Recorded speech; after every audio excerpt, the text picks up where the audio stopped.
ఆకాశంలో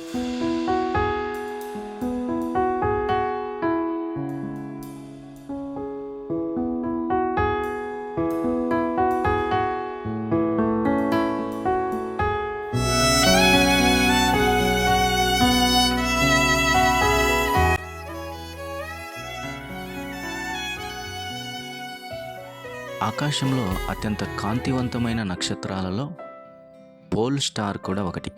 దీన్నే తెలుగులో ధ్రువ నక్షత్రం అంటారు.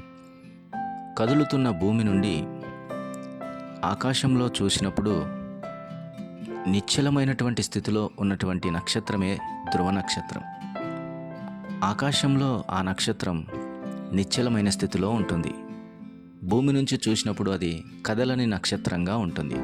అందుకనే ఇతర నక్షత్రాలను అంచనా వేయటానికి ఖగోళ శాస్త్రంలో ఈ పోల్ స్టార్ను ఒక మైలురాయిగా తీసుకుంటారు. ఈ నక్షత్రం నుంచి అనేకమైన పరిశోధనలు కూడా జరిగాయి. అయితే భూమి నుండి ఉత్తర అర్ధగోళం నుంచి ఈ నక్షత్రాన్ని చూసినప్పుడు నేరుగా తల మీద కనబడుతుంది. ఆలోచన చేయండి, భారతదేశం నుంచి కూడా ఈ నక్షత్రాన్ని చూడవచ్చు. అక్షాంశంలో 8 డిగ్రీల నుంచి దాదాపు 20-30 డిగ్రీల వరకు ఈ నక్షత్రం కనబడుతుంది.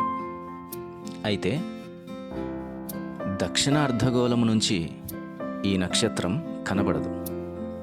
దాని వెలుగు కనబడదు, చూడటానికి కూడా కష్టమే.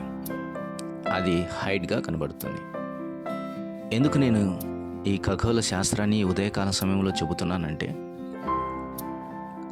వెలుగుతున్న నక్షత్రం యొక్క వెలుగును చూడాలి అంటే ఖచ్చితంగా ఒక పొజిషన్లో నుంచి చూడాలి.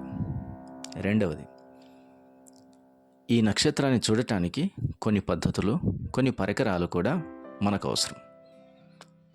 సాంకేతికమైన పరికరాలతో మనము ఈ నక్షత్రాన్ని తేజవంతంగా ప్రజ్వలిస్తున్నటువంటి, తన కాంతిని వెల్లడిస్తున్నటువంటి ఆ నక్షత్రాన్ని మనం చూడవచ్చు.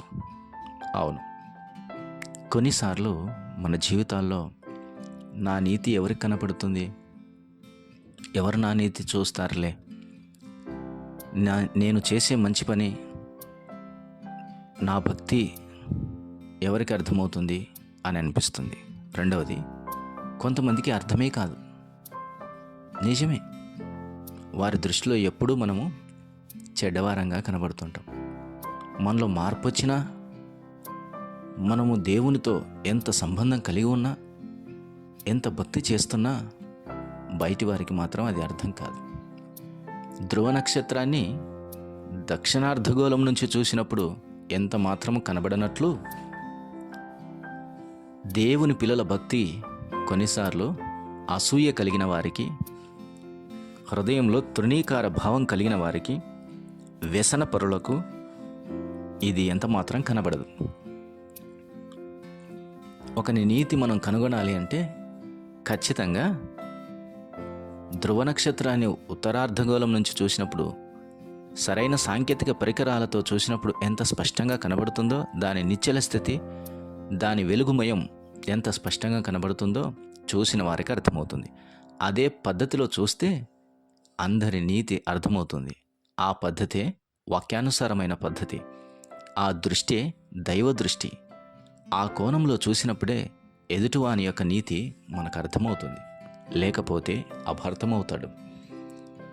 ఎవరు ఈ లోకంలో ఉన్నవారు మన నీతిని కనుగొన్నా కనుగొనకపోయినా, మన యథార్థతను వారు లక్ష్యపెట్టినా లక్ష్యపెట్టకపోయినా, మన నిర్దోషత్వాన్ని వారు గుర్తించినా గుర్తించకపోయినా, గుర్తించేవాడు, చూచేవాడు, చూసి బహుమానం ఇచ్చేవాడు ఒకనుడున్నాడు. చూసి ధైర్యపరిచేవాడు ఒకరున్నారు. ఆయనే ప్రభు అయిన దేవుడు.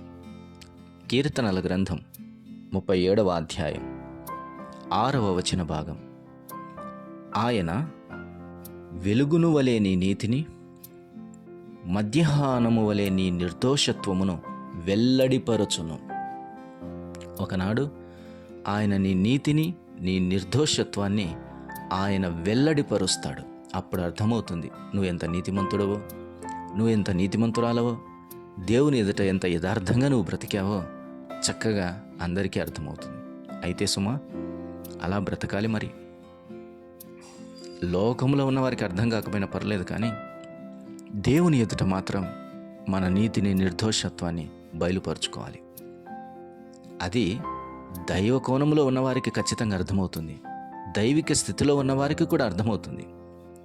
అంతేకాని ఎక్కడో దక్షిణార్ధగోళంలో ఉన్నవాడికి అది అర్థం కాదు. అట్టి వారిని గురించి నువ్వు పట్టించుకోవద్దు, అట్టి వారిని గురించి నువ్వు లక్ష్య పెట్టాల్సిన అవసరమునూ లేదు. కాబట్టి నీ నీతిని, నీ నిర్దోషత్వాన్ని వెలుగును వలె, మధ్యాహ్నము వలె ఆయన వెల్లడిపరచటానికి ఇష్టపడుతున్నాడు. గనుక నీ మార్గములను యెహోవాకు అప్పగించుము, నీవు ఆయనను నమ్ముకునుము, ఆయన నీ కార్యము నెరవేర్చును, ఆ తర్వాత ఈ కార్యం చేస్తాడు. కాబట్టి నీ మనసులో వ్యసనము కానీ, మత్సరము కానీ, ఇతరులను గూర్చినటువంటి దురాలోచన కానీ ఏమాత్రం ఉంచుకోవద్దు. అందరినీ యథార్థ మనస్సుతో చూడు, నమ్మిక ఉంచు, మేలు చేయి, సంతోషంతో ఉండు, సత్యమును అనుసరించు. దేవుడు నీ హృదయవాంఛలను తీరుస్తాడు. గడ్డి వలె త్వరగా వారు ఎండిపోతారు. అట్టివారిని గురించి నువ్వు అభ్యంతరపడకు, వ్యసనపడకు. దుష్కార్యములు చేయువారిని చూచి కూడా వ్యసనపడకు, మత్సరపడకు. దేవుని వైపు చూడు, ఆయన నీ నీతిని వెల్లడిపరిచే రోజు ఒకటి ఉన్నది. ఆ రోజు అందరూ నోరు మూసుకొని దేవుని ఘనపరుస్తారు, నీకు బహుమానము లభిస్తూ ఉంది. అటి కృప దేవుడు నీకు అనుగ్రహించున్నట్లు ఆయన అడుగు జాడలలో ఈ దినము నుంచి మరి చక్కగా నడుచుటకు ఇష్టపడు, కష్టపడు, సంతృప్తిగా ఉండు. ప్రభు నిన్ను ఆశీర్వదించడానికి ఇష్టపడుతున్నాడు. అట్టి కృప దేవుడు మనందరికీ దయచేయునుగాక. ప్రియ తండ్రి, స్తోత్రం. మాటలను దీవించండి, వినవారి హృదయాల్లో కార్యం చేయండి. క్రీస్తు యేసు ప్రభు నామమున అడుగుచున్నాము తండ్రి. ఆమెన్.